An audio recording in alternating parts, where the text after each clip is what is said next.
अस्सलाम वालेकुम। आज के लेक्चर में हम पढ़ेंगे senior teacher general line P16, यानी कि आपके पास जनरल लाइन का सीनियर टीचर का PSC का पेपर जो प्रीवियस हुआ था 2018 में। ठीक है, तो उसको मैंने सॉल्व करके आपके लिए लाया है आज के लेक्चर में। तो बार बार एक बात मैं रिपीट करता रहता हूँ कि आपके पास पेडागोजी के जो भी MCQs फर्ज करते हैं इस पेपर में दिए हुए हैं वो सीनियर टीचर जनरल लाइन के में भी आ सकते हैं, एडमिनिस्ट्रेशन में भी आ सकते हैं। ये जो आपके पास SS सब्जेक्ट स्पेशलिस्ट कोई भी है उसमें, यानी कि जिधर पेडागोजी आ सकती है उधर इसके पेडागोजी के MCQs आ सकते हैं। इसी तरह इसके उर्दू के MCQs जो हैं उर्दू के पेपर में आ सकते हैं, और जिधर भी उर्दू आती है, जनरल एबिलिटी का पेपर है, कोई भी पेपर है जिधर उर्दू आती है इसके आ सकते हैं। इसी तरह आपके पास इसके जो ये आपके पास फर्ज करते हैं ये जनरल नॉलेज के जो MCQs हैं वो भी किसी पेपर में आ सकते हैं। यानी कि आपके पास कोई भी पेपर है जिसमें English, general knowledge, Islamic study, Kashmir study या आपके पास MCQs आते हैं तो इस पेपर के उसमें आ सकते हैं। और इसके जो जनरल लाइन का पेपर है सीनियर टीचर जनरल लाइन का, इसमें भी आ सकते हैं, एडमिनिस्ट्रेशन में भी आ सकते हैं। तो इस तरह ये रिपीट होते रहते हैं, एक में से उठा के दूसरे में डाल लेते हैं। ठीक है, तो इसलिए आपने इसको गौर से देखना है। और प्रीवियस जो मैंने 3-4 पेपर अपलोड किए हैं उनको भी आपने देखना है ताकि आपकी PSC की तैयारी अच्छी हो सके। और भी मेरे पास तकरीबन 25-30 पेपर हैं मैंने इकट्ठे किए हुए, कुछ सॉल्व हैं कुछ सॉल्व कर रहा हूँ, तो सॉल्व करके तो आपके लिए मैं अपलोड करूंगा। ठीक है, तो अभी तक चैनल अगर सब्सक्राइब नहीं किया तो इसको सब्सक्राइब कर लें और बेल आइकन को लाजमी ऑन करें ताकि जब भी पेपर अपलोड हो तो आपको पता चल सके। तो मोस्ट इम्पॉर्टेंट चीज़ PSC के लिए प्रीवियस पेपर ही है, ये मैं आपको बता रहा हूँ। ठीक है, तो पेडागोजी की अगर आपने और तैयारी करनी है तो उसके भी रिलेटेड जो MCQs है वो मेरे चैनल पे मौजूद हैं, काफ़ी लेक्चर्स हैं, तो उनको भी आप देखें। तो फर्स्ट MCQs है हमारे पास, इसको हम देखेंगे कि क्या कह रहे हैं। The characteristics of activity centre curriculum. ठीक है, तो ये इसमें ऑल ऑफ द अबव ये सारे आ जाएंगे। ठीक है, student interest, training of practical work, overall development, तो ये सारे आते हैं। ये भी आता है इसमें, ट्रेनिंग ऑफ प्रैक्टिकल वर्क भी आती है, ओवरऑल डेवलपमेंट भी आती है, ऑल ऑफ द अबव इसका आंसर आ जाएगा। ठीक है, तो नेक्स्ट आपके पास क्वेश्चन नंबर 2 है। इसमें कहता है curriculum helps the educationist to achieve. ठीक है, यानी कि आपके पास करिकुलम जो होता है वो कहता है कि एजुकेशनिस्ट के लिए हेल्प करता है, किसके अचीवमेंट के लिए। ठीक है, देखें जॉब के अचीवमेंट के लिए करिकुलम के अचीवमेंट ये तो कोई सूट नहीं करता, एजुकेशन के लिए भी ये इतना सूट नहीं करता, वैल्यूज के लिए भी नहीं, ऑब्जेक्टिव्स। ठीक है, ऑब्जेक्टिव में सारी चीजें आ सकती हैं। ठीक है, जो भी ऑब्जेक्टिव्स होते हैं उनकी अचीवमेंट के लिए करिकुलम जो है वो एजुकेशनिस्ट जो भी है उसकी हेल्प करता है। ठीक है, नेक्स्ट आपके पास क्वेश्चन नंबर 3 है। इसको हम क्वेश्चन नंबर 3 को देखेंगे कि इसमें क्या कह रहे हैं। तो थोड़ा सा आपको एक्सप्लेन भी कर रहा हूँ ये पेडागोजी का। तो क्वेश्चन नंबर 3 में कहता है, 3 में कहता है फॉर प्लानिंग ऑफ करिकुलम।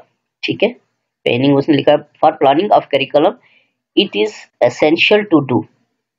ठीक है, for planning of curriculum it is essential to do ये प्रीग्रामिंग, सिचुएशन एनालिसिस, या आपके पास रिपोर्ट राइटिंग या डिजाइनिंग स्ट्रेटेजी। तो ये मैंने इसको ढूंढा लेकिन मुझे एग्जैक्ट नहीं मिला। ठीक है, सिचुएशन एनालिसिस ये भी इसमें आ सकता है, रिपोर्टिंग राइटिंग, डिजाइनिंग, तो इसको ये मुझे कंफर्म नहीं था तो इसलिए ये मैंने आपके लिए टिक नहीं किया। ठीक है ना, अगर कंफर्म होता तो फिर मैं टिक करता, कंफर्म नहीं था तो मैंने टिक नहीं किया ताकि मिस्टेक ना हो जाए। इसको आपने ढूंढना है लाजमी। ठीक है, नेक्स्ट आपके पास question number 4, the basic elements required in the processing of curriculum are. ठीक है, तो ये आपके पास है ये फॉर्मुलेशन ऑफ ऑब्जेक्टिव। ठीक है, यानी कि आपके पास देखिए कॉन्टेक्ट सिलेक्शन ये बात की बात है, एंड ऑर्गेनाइजेशन ऑफ कॉन्टेक्ट ये बात की बात है, सिलेक्शन एंड ऑर्गेनाइजिंग बेसिक जो है वो जाहिर है कोई भी करिकुलम जब सेट होता है उसकी सेटलमेंट होती है तो सबसे पहला जो है बेसिक एलिमेंट वो फॉर्मुलेशन ऑफ ऑब्जेक्टिव्स होती है कि ऑब्जेक्टिव फॉर्मुलेशन, ऑब्जेक्टिव के बारे में पता होगा तो हमारे ऑब्जेक्टिव्स क्या है, नेशनल इंटरेस्ट क्या है, क्या क्या चीजें हमने अचीव करनी है, तो तब जाके आपके पास क्या हो सकती है ये एलिमेंट्स, ये आपके पास करिकुलम की फॉर्मुलेशन हो सकती है, या आपके पास करिकुलम जो है उसमें प्रोसेस हो सकता है। ठीक है, नेक्स्ट आपके पास क्वेश्चन नंबर 5 है, इसमें कहता है which type of research provides the strongest evidence about the existence of, तो ये आपके पास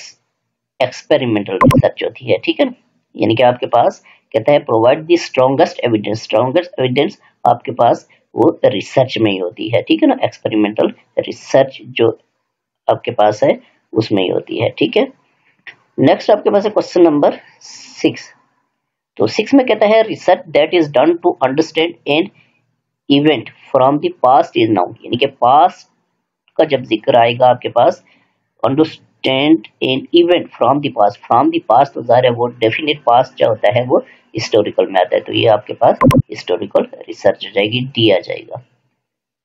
नेक्स्ट आपके पास क्वेश्चन नंबर 7 है, इसको हम देखेंगे क्वेश्चन नंबर 7 को कि इसमें क्या कह रहा है।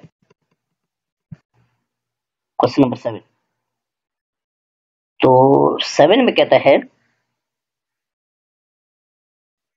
7 क्वेश्चन नंबर, इसमें कहता है the correlation between intelligence test scores and grades is, correlation between intelligence and scores, तो इनके दरमियान में कोरिलेशन जो होती है वो पॉजिटिव कोरिलेशन होती है। ठीक है, बी आ जाएगा पॉजिटिव।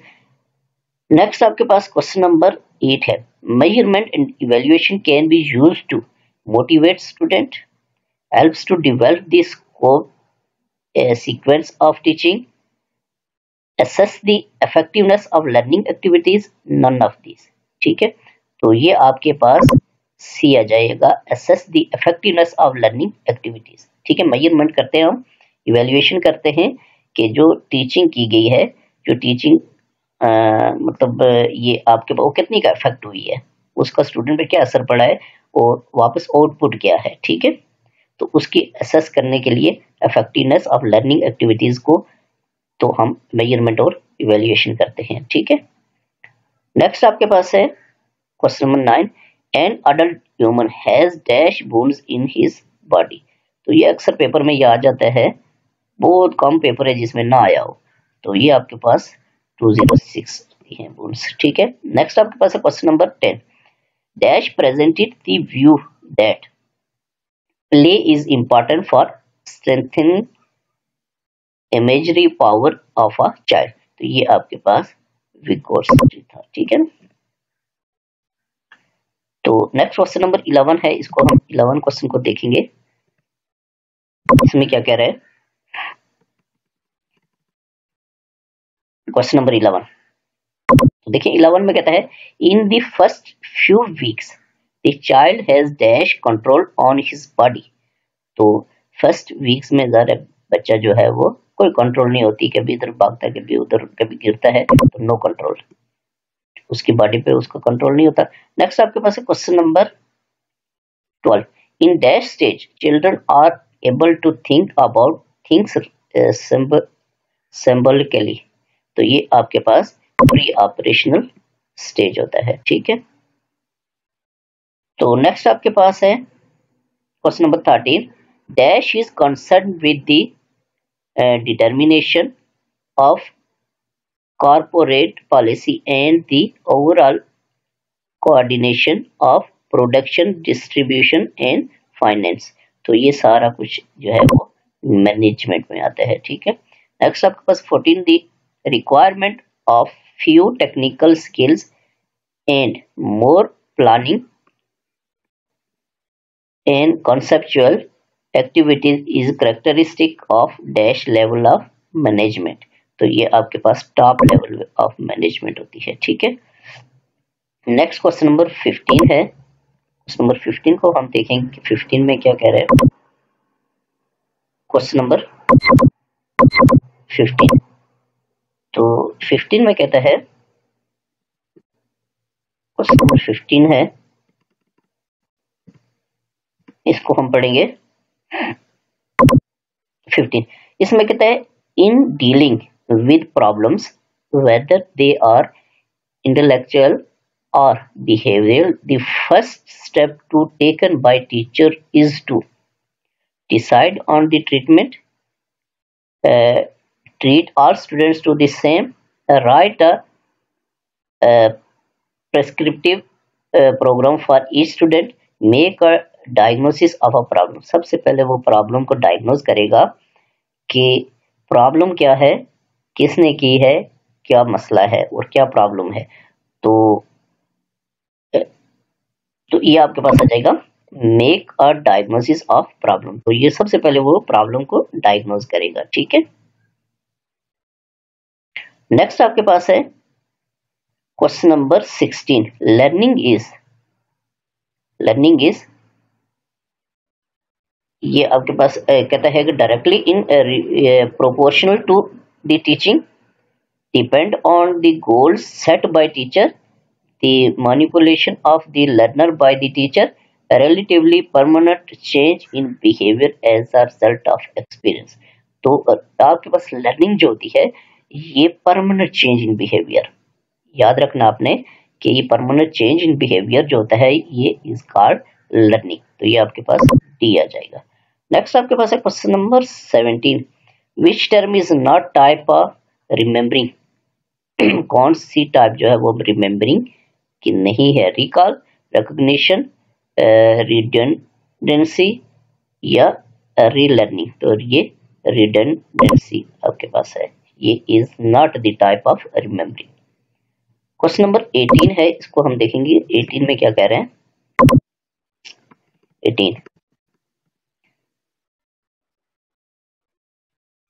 18 में कहता है, इसमें कहता है सारा is looking for organized instructional program in which the teacher and learners can be physically separated, which of the following she will choose।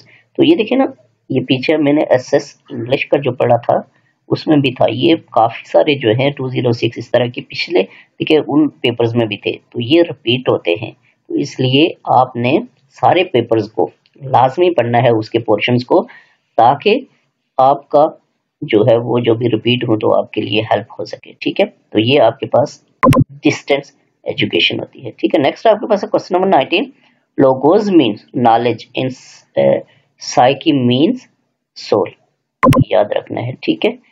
Next आपके पास है question number 20, Greeks studied psychology as a branch of philosophy.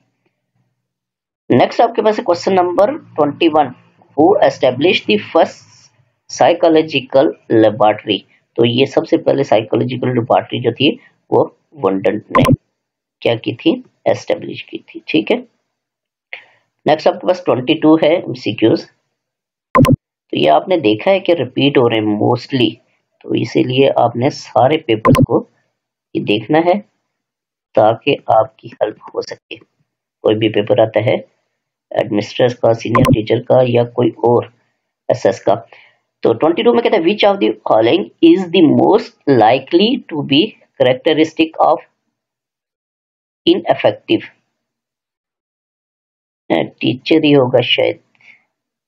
तो ये आपके पास आ जाएगा इसका differential treatment of the students of his class, ठीक है, ये डी आ जाएगा। नेक्स्ट आपके पास है question number 23, IQ level of slow learner falls in range, ये 70 to 80 होगा, ठीक है, ये सी होता है। देखें मोस्टली जो एमसीक्यूज रिपीट हो रहे हैं, बार बार रिपीट करने का मतलब ये है कि आप इस बात को समझें कि मोस्टली एमसीक्यूज जो है वो रिपीट हो रहे, इट्स मीन कि एक पेपर में से 5, 10, 15, 20 पेपर्स में से उठा के तो वो पेपर बना सकते हैं। तो इसलिए आपने सारे पेपर्स को ये लाजमी पढ़ना है ताकि आपकी पीएससी बहुत अच्छी हो सके। नेक्स्ट आपके पास 24, कॉन्सेप्ट्स आर दी, ये बिल्डिंग ब्लॉक्स होते हैं, ठीक है, concepts are the building blocks. Next आपके पास है question number 25, most important part of communication in classroom is. तो क्लासरूम में मोस्ट इंपॉर्टेंट कम्युनिकेशन वर्बली होती है आपके पास। वर्बल कम्युनिकेशन सबसे मोस्ट इंपॉर्टेंट है। क्वेश्चन नंबर 26 है, इसमें क्या कहता है, इसको हम देखेंगे कि 26 में क्या कह रहा है। 26, ठीक है, इसमें communication is the, communication definite बात है कि टू वे प्रोसेस होता है, ठीक है, यानी कि दो, एक फर्ज करते हैं क्लासरूम है तो वहां पे एक बच्चा बोल रहा है, एक टीचर बोल रहा है, आपस में बात कर रहे हैं, कम्युनिकेट कर रहे हैं, तो टू वे प्रोसेस है, दोनों साइड से बोला जाता है। तो नेक्स्ट आपके पास है question number 27, general science is the branch of, general science जो होती है ये ब्रांच ऑफ नेचुरल साइंस है, ठीक है। नेक्स्ट आपके पास है 28, panel is the form of, panel जो होता है ये is the form of discussion, panel जब बैठता है तो वो आपस में डिस्कशन होती है, ठीक है। नेक्स्ट आपके पास है 29, set induction should take, set induction should take 5 minutes, ठीक है। नेक्स्ट आपके पास है question number 30, teaching skill is the dash, ये आपके पास teaching skill is the art, ये अक्सर पेपर में ये रिपीट हो रहे, तो इनको आपने गौर से देखना है। ये 30 तक आपके पास क्या थे, जनरल नॉलेज में ये पेडागोजी के आते हैं, 30 नंबर की पेडागोजी आती है, ठीक है, तो इनको आपने गौर से देखना है। और इससे रिलेटेड मोस्ट इंपॉर्टेंट लेक्चर मैंने अपलोड भी किए हुए हैं, उनको भी आपने लाजमी देखना है ताकि आपकी तैयारी बहुत अच्छी हो सके, ठीक है। 31 से ऑनवर्ड जो है वो आपके पास क्या है, वो इंग्लिश है 20 नंबर की, ठीक है। तो 31 में कहता है, ये इंग्लिश का है, व्हाट इज सॉनेट, तो अ पोएम ऑफ 14 लाइन्स। अब देखिए ये जो व्हाट इज सॉनेट, सॉनेट के बारे में हमने वो एसएस जो था इंग्लिश का वहां पे भी हमने पढ़ा था 14 लाइन वाला, तो ये रिपीट हो रहा है, ठीक है ना। तो यानी कि जनरल नॉलेज के इसमें से उठा के वहां पे एसएस में दे सकता है, इंग्लिश लेक्चरर में दे सकता है, किसी जनरल एबिलिटी में दे सकता है, इसी तरह वहां से उठा के इधर दे सकता है, तो सबको आपने गौर से देखना है ताकि आपकी तैयारी अच्छी हो सके।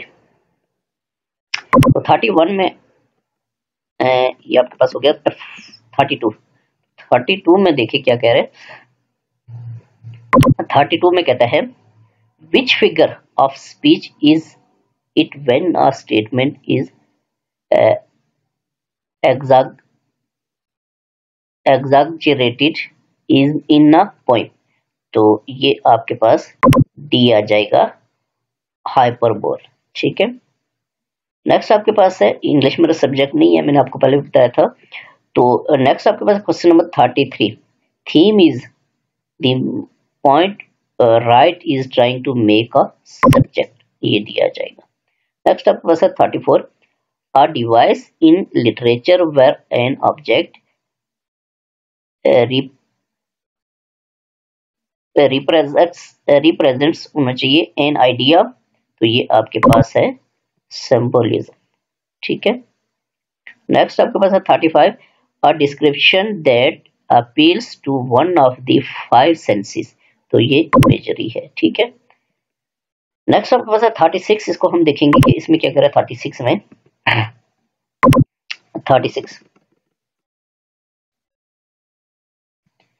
36 में कहते हैं, 36 में कहता है कि a minimal unit of sound that differentiate meaning in a particular language is a, ये phoneme है, ठीक है, बी।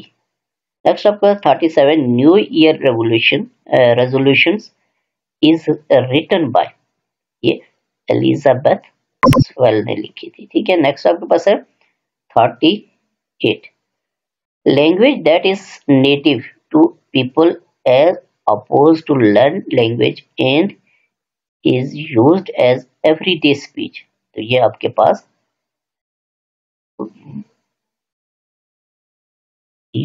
आ जाएगा वर्नुलर, ठीक है, वर्न VERNACULR, वर्नाकुलर है, ठीक है ना, वर्नाकुलर लिखा हुआ है, ये पढ़ा जा रहा है। तो नेक्स्ट आपके पास 39, इसमें कहते हैं चेंजिंग फ्रॉम वन लैंग्वेज और dialect to another according to the context in which one speaking is known as, तो ये आपके पास कोड स्विचिंग है, ठीक है। नेक्स्ट आपका 40 है departure and arrival is written by, departure and arrival किसने लिखी थी? टी.एस. एलियट ने। नेक्स्ट आपके पास है क्वेश्चन नंबर 41। 41 को देखेंगे हम कि इसमें क्या कह रहे हैं।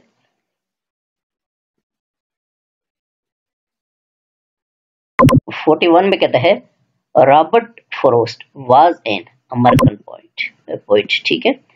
रॉबर्ट फ्रॉस्ट जो था वो अमेरिकन पोइट था। क्वेश्चन नंबर 42 है Tartary is an poem written by, ये वाल्टर डी ला मैरी ने लिखी थी, ठीक है। नेक्स्ट आपके पास है 43। इसमें कहता है which poem is written in praise of sleep, तो ये आपके पास लाइट्स आउट, ये आ जाएगा। नेक्स्ट आपके पास है 44। Which of these words best describes the focus of pragmatics, तो ये मीनिंग आ जाएगा इसका। नेक्स्ट आपके पास है 45। The main character runs after the shadows and dwell in an imaginary world away from reality in अरेबी, ठीक है। नेक्स्ट आपके पास है 46। हम देखेंगे कि इसमें क्या कह रहा है। बहुत सारे एमसीक्यूज रिपीट होते हैं अक्सर पेपर्स में, तो इनको आपने गौर से देखना है। नेक्स्ट आपका 46। In this story the necklace Mathilda was wife of Mr. Lyser. Next 47 है what do we call the ability to read and write, तो ये literacy होती है। नेक्स्ट आपके पास है 48। elements of love, hatred and compromise is found in the story A, the shadow in the rose garden. Next आपके पास है 49। the bear is an interesting humorous play about Russian window Popova. Next आपके पास है 50। Liaquat Ali Khan justifies the creation of Pakistan with a different point of view in his essay Pakistan and the Modern World, ठीक है। Next आपके पास है 51 MCQs। 51 में क्या कह रहे हैं इसको हम देखेंगे। 51 अच्छा, तो ये देखिए आपके पास ये जनरल नॉलेज में मैंने आपको बताए थे कि 30 MCQs पेडागोजी, 20 MCQs इंग्लिश के जो खत्म हो गए यहाँ पे, और 20 MCQs जो हैं वो उर्दू के होते हैं, ठीक है ना। ये उर्दू के जो MCQs है ये मैंने ढूंढ के खुद ये फिल किए, तो ये आपके पास 100% सही है, ठीक है। सारा ही 100% सही है, जो मुझे क्लियर नहीं होता तो उसको मैं टिक नहीं करता हूँ, ये मैंने आपको बताया हुआ है। तो ये उर्दू के जो MCQs हैं ये ज़रूरी नहीं है कि सिर्फ आपके पास सीनियर जनरल लाइन में आए, उर्दू के लेक्चरर का है, आपके पास जनरल एबिलिटी का है, कोई भी जिधर उर्दू आती है वहाँ पे आपके पास ये आ सकते हैं इसके MCQs, ठीक है ना। तो 51 MCQs है, कहता है किस शायर को गम आलम का शायर कहा जाता है, तो ये मीर तकी मीर। नेक्स्ट आपके पास 52। गालिब ने कितने बरस की उम्र में शायरी शुरू की, तो गालिब ने 11 बरस की उम्र में शायरी शुरू की। तुम मेरे पास होते हो गोया जब कोई दूसरा नहीं होता, ये अक्सर पेपर में आ जाता है। ये शेर सुनकर किसने कहा था कि काश मोमिन खान मोमिन मेरा सारा दीवान ले लेता और सिर्फ ये शेर मुझे दे देता, तो एक याद रखना है कि ये शेर जो है ये मोमिन खान मोमिन का है, ये भी आ जाता है, और ये गालिब ने इसको कहा था, ठीक है। नेक्स्ट आपके पास है 54। अल्लामा इकबाल की नज़म फातिमा बिनते अब्दुल्ला किस मजमूए कलाम से ली गई है, तो ये बांगे दरा से ली गई है। 55 है मोमिन खान मोमिन किस दबस्तान के नुमाइंदा शायर थे, तो ये दबस्तान दिल्ली के थे। नेक्स्ट आपके पास है क्वेश्चन नंबर 56। इसको हम देखेंगे कि इसमें क्या करें। 56 में 56 नावल किस जबान का लफ्ज है, नावल अतालवी जबान का लफ्ज है। नेक्स्ट 57 है डिप्टी नज़ीर अहमद के मशहूर नावल का नाम बताएं, तो ये आपके पास मरातुल उरूस है। 58 है तरक्की पसंद तहरीक कब शुरू हुई, तो तरक्की पसंद तहरीक 1936 में शुरू हुई। खोल दो दस्तक अंजाम और कानून किस मशहूर अफसाने नगार के अफसाने थे? ये सादत आंसर मिनटों के थे। आनंदी किस अफसाने नगार का अफसाना है? ये गुलाम अब्बास का है। मिर्जा गालिब बंद रोड पर किसकी तसनीफ है? ख्वाजा मोइनुद्दीन। 62 है तालीम बालगम। ख्वाजा मोइनुद्दीन का एक मशहूर तंजिया मज़ाहिया ड्रामा कब लिखा गया? ये 1954 में। 1957 के हंगामा के बाद डैश के नसरी आहंग और जबान में काफी तब्दीलियां आई। तो ये आपके पास सर सैयद। नेक्स्ट आपके पास है 64। 64 को हम देखेंगे इसमें क्या कह रहे हैं।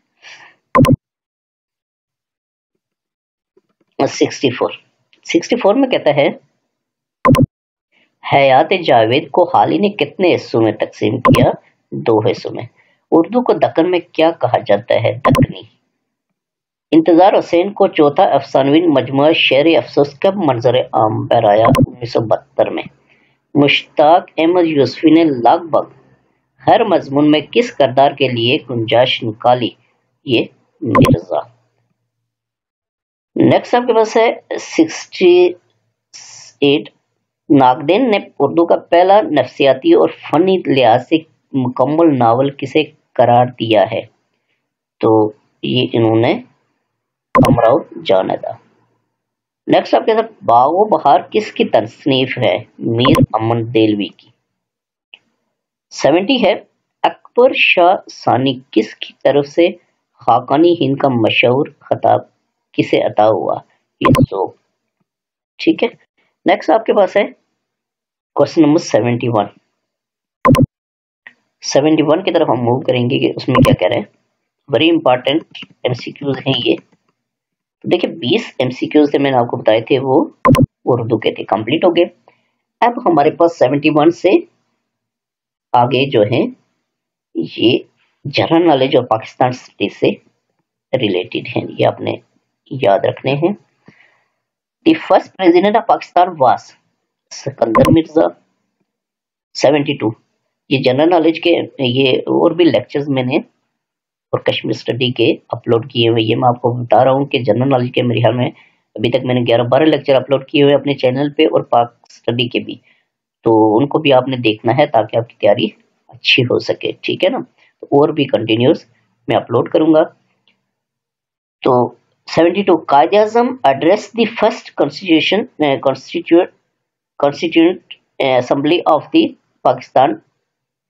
Pakistan on 11th August 1947।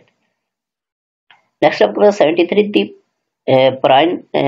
princely state forcibly occupied by Indian on 11 September 1948 was Hyderabad। 74 है the objective resolution was passed in March 49। First education conference Pakistan was held in 1947। Next आपके पास 76, इसको हम देखेंगे।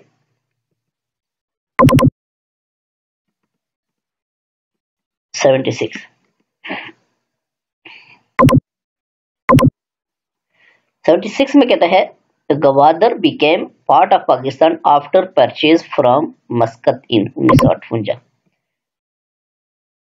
नेक्स्ट आपके पास है 77 who was the fourth president of Pakistan Zulfikar Ali Bhutto. Next आपके पास है 78 third martial law was lifted in the year. ये आपके पास नन ऑफ दीज आएगा। ठीक है। नेक्स्ट आपके पास है क्वेश्चन नंबर 79 पाकिस्तान जॉइंट सीटो इन द ईयर 1954। ठीक है। ये आपने याद रखना है कि पाकिस्तान ने ज्वाइन किया था सीटों को कब? 1954 और सीटों डिसॉल्व 13 जून 1977, ये भी याद रखना है। ठीक है। नेक्स्ट आपके पास है 80 Indus water basin treaty was signed in 1960। Next आपके पास है 81 को देखेंगे हम कि इसमें क्या कह रहे हैं। 81 तो ये देखिए 10 मार्क्स का जो था 10 मार्क्स का ये खत्म हो गया है। ये पाकिस्तान, ये जनरल नॉलेज पाकिस्तान स्टडी। ठीक है। जनरल नॉलेज भी कह सकते हैं इसको हम, तो इससे रिलेटेड था, इसको अपने लाजमी जहन बैठाना है। 81 how many types of way, 2 types of way.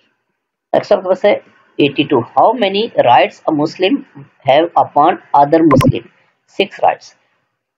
Next आपके पास है 83 कारून वाज कजन ऑफ मूसा अलैहिस्सलाम, तो कजन था। 84 है how much period is for इला, 4 months। नेक्स्ट आपके पास है 85 बुक ऑफ हदीस मुवत्ता इज ऑथर्ड बाय इमाम मालिक ने लिखी थी। नेक्स्ट आपके पास है 66 को हम देखेंगे कि इसमें क्या कह रहे हैं। इसमें कहता है हाउ मेनी मसारिफ ऑफ ज़कात, मसारिफ ज़कात 8 है। 87 पीरियड ऑफ इद्दत of a women whose husband has died, 4 months 10 days होती है इद्दत। नेक्स्ट आपके पास है 88 सेकंड सोर्स ऑफ इस्लामिक फिक्का इज हदीस। नेक्स्ट आपके पास है 89 which was the first learning institute of Islam, सुफा, ठीक है। नेक्स्ट आपके पास है 90 एमसीक्यू नंबर 90 हम देखेंगे इसमें क्या कह रहा है। 90 इसमें कहता है व्हाट इज द निसाब ऑफ ज़कात फॉर पोसेशन ऑफ कैमल्स, तो 5 कैमल्स, ठीक है। नेक्स्ट आपके पास है 91 the book Raj Tarangi was written by, ठीक है। अब देखिए ये जो आपके पास है 10 नंबर का, ये कश्मीर स्टडी के हैं 10 एमसीक्यूज, ठीक है ना। कश्मीर स्टडी के भी मैंने काफी लेक्चर अपलोड किए हैं, वो भी आपने देखने हैं, इनको भी देखना है। और भी मेरे पास नोट्स है, उनको भी मैं और कश्मीर स्टडी का पेपर भी है मेरे पास, ठीक है ना, तो उसको भी मैं सॉल्व करके कंप्लीट करके तो वो भी आपके लिए अपलोड करूंगा, उसको भी आपने देखना है ताकि कश्मीर स्टडी के जो 10 नंबर हैं वो भी आपके कंफर्म हो जाए। तो 91 the book Raj Tarangi was written by Pandit Kalhan. 92 है according to 1941 census the total area of Kashmir is, तो ये नन ऑफ दीज आएगा, ठीक है। नेक्स्ट आपके पास है question number 93 Bukhara was famous for its silk products. 94 है Kashmir was known for its saffron. 95 MCQs है हमारे पास, इसको हम देखेंगे।